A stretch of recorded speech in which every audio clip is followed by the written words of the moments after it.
মাননীয় স্পিকার, আপনি জানেন আজকে আমরা যখন এখানে দাঁড়িয়ে কথা বলি তখন আমাদেরকে এটা ভাবতে হচ্ছে যে আমরা কথা বলতে গিয়ে আবার বিগত 17 বছরের কোন একটা বৈষম্যের মধ্যে পড়ে যাচ্ছি কিনা। কিন্তু আমাদেরকে এটা ভাবতে হচ্ছে, আমরা যখন এখানে দাঁড়িয়ে কথা বলছি, আমাদের কথা বলার সময় শহীদ শরীফ ওসমান হাদি ইনসাফের পক্ষে কথা বলার সময় বলেছিল, আমার প্রতি যে জুলুম করবে আমি তার সাথেও ইনসাফ করতে চাই। আমরা লক্ষ্য করেছি এই সরকার প্রতিষ্ঠিত হওয়ার পর শরীফ ওসমান হাদির ব্যাপারে তার বিচারে কতটুকু কার্যকারিতা নিয়ে এসেছে তা আমরা এখন পর্যন্ত জানতে পারিনি। আমার মনে হয় আমরা সংবিধান নিয়ে ঘাটাঘাটি করতে করতে যদি সংবিধানই আমাদের রক্ষা করতে পারত, তাহলে সংবিধান আমাদেরকে বলে দিত যে আমাদের সেদিন বালু ট্রাক সরানোর ক্ষেত্রে সংবিধানের পৃষ্ঠা আমাদেরকে খুঁজতে হতো। সংবিধান যদি আমাদেরকে রক্ষা করতে পারত, তাহলে 72-এর সংবিধানের আলোকে আজকে আমাদের এখানে থাকার কথা না, আমি শফিকুল ইসলাম মাসুদ আমার এখন জেলখানায় থাকার কথা। সংবিধান যদি মানতে হতো, তাহলে আমাদের মাননীয় প্রধানমন্ত্রী বাংলাদেশে থাকার কথা না, অন্য দেশের বাইরে থাকার কথা।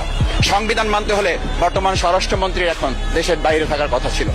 সংবিধান মানতে হলে যে বাচ্চাদেরকে আজকে এখানে শিক্ষা দেওয়া হচ্ছে, দীক্ষা দেওয়া হচ্ছে, কিংবা তাদেরকে কোনো কোনো ক্ষেত্রে জাসদের সাথে তুলনা করা হচ্ছে, সেই বাচ্চাদের নিয়েই আমরা এই সরকার দলের লোকদেরকে, সরকার দলের সম্মানিত নেতৃবৃন্দকে আমরা চোখের পানিও ফেলতে দেখেছি। আবার কাউকে কাউকে কথা বলতেও শুনেছি যে এই সমস্ত বাচ্চাদের, আমরা তাদের শিক্ষার্থীদের আন্দোলনের সাথে আমাদের কোনো সম্পর্ক ছিল না। আমরা খুব লজ্জিত হই মাননীয় স্পিকার, আমাদের এই বর্তমান সময়ে আমরা যদি এটা খেয়াল করি যে আমাদের বাংলাদেশের এই বর্তমান প্রেক্ষাপটটা নতুন করে এখন যে গণভোটের যে আজকে ন্যায্যতা অন্যায্যতা, সাংবিধানিক পৃষ্ঠা, লাইন, অক্ষর, দাড়িকমা আমাদেরকে শেখানোর চেষ্টা করা হচ্ছে, যদি সেটা হতো তাহলে বাংলাদেশ জাতীয়তাবাদী দলের সম্মানিত মহাসচিব তিনি কয়েক হাজার পুলিশের বেষ্টনীর মাঝখানে একা একটা মোবাইল নিয়ে তাকে আমরা দাঁড়িয়ে থাকতে দেখেছি, তখন সংবিধান আমাদেরকে রক্ষা করতে পারে নাই। কারণ স্পিকার, আমি 350 মামলা নিয়ে 7 মাসের ব্যবধানে, আপনিও আমার 2-1টা মামলাতে আপনি আমাকে সহযোগিতা করেছেন, সেটা এই সুযোগে ধন্যবাদ জানাতে চাই। আমার 350 মামলা জামিন করতে 7 মাস সময় লেগেছে, আমার বের হতে সময় লেগেছে 4.5 বছর। আমি সেই 4.5 বছরে 3 বার রিয়ারেস্ট হয়ে 2 বার গুম হয়েছি। আমি তখন ডিজিএফআই, এনএসআই, ডিবিএসবির কাছে জানতে চেয়েছিলাম, আমার সামনে দিয়ে বড় বড় নেতারা বের হয়ে যাচ্ছে, আমার অপরাধটা কি? তখন বলেছিল তারা হুমকি না, হুমকি হচ্ছেন আপনারা। আমাদেরকে যখন শেখ হাসিনার শেষ সরকার নিষিদ্ধ করেছিল, তখন তারা 14 দল মিটিং করে বলেছিল এই জামাত শিবির হচ্ছে সবচেয়ে বড় সমস্যা, তাদেরকে নিষিদ্ধ করলে এই আন্দোলন থেমে যাবে।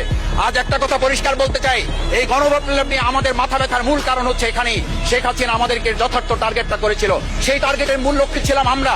আমাদেরকে বলা হয়েছিল একটা গুলি করলে একটা সরে বাকিগুলো লড়ে না, সেই লড়ে না লোকগুলো ছিলাম আমরা মাননীয় স্পিকার, যার কারণে আমাদেরকে তারা ভয় পায়। আমরা এখন বর্তমান সময় ভিডিও দেখতে পাই, এই শেখ হাসিনা বাইরে থেকে বলেছিল আমরা এই দলকে ভোট দিতে বললাম, আর সেই দল আমাদের সাথে আবার বিশ্বাসঘাতকতা করেছে।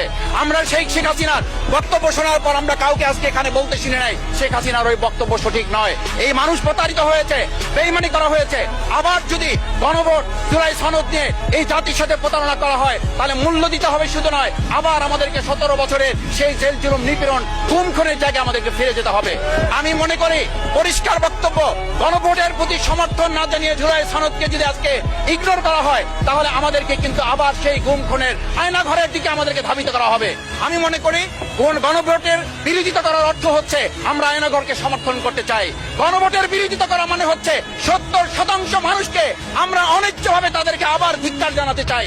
আমি এখানে স্পষ্ট বলতে চাই, আপনারা যেমন 51% সমর্থন নিয়েছেন, 70% প্রায় জনগণ কিন্তু গণবিপ্লবের, গণভোটের পক্ষে তারা রায় দিয়েছে।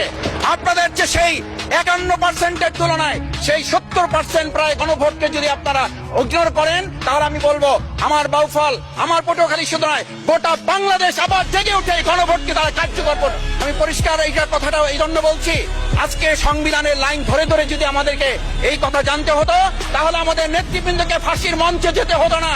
আমার মতো ছোট মানুষের কাছে সে সময় ডিজিএফআইয়ের কাছে প্রস্তাব এসেছিল, আপনারা কি চান? মন্ত্রিত্ব চান, দেশ পরিচালনা চান, সবকিছু দেওয়া হবে, শুধু শেখ হাসিনার নীতিতে আপনারা আসেন। সেই নীতি তো ছিল 72-এর সংবিধান, সেই নীতি নিয়ে আজকে কেন এখানে এত কথা বলা হচ্ছে?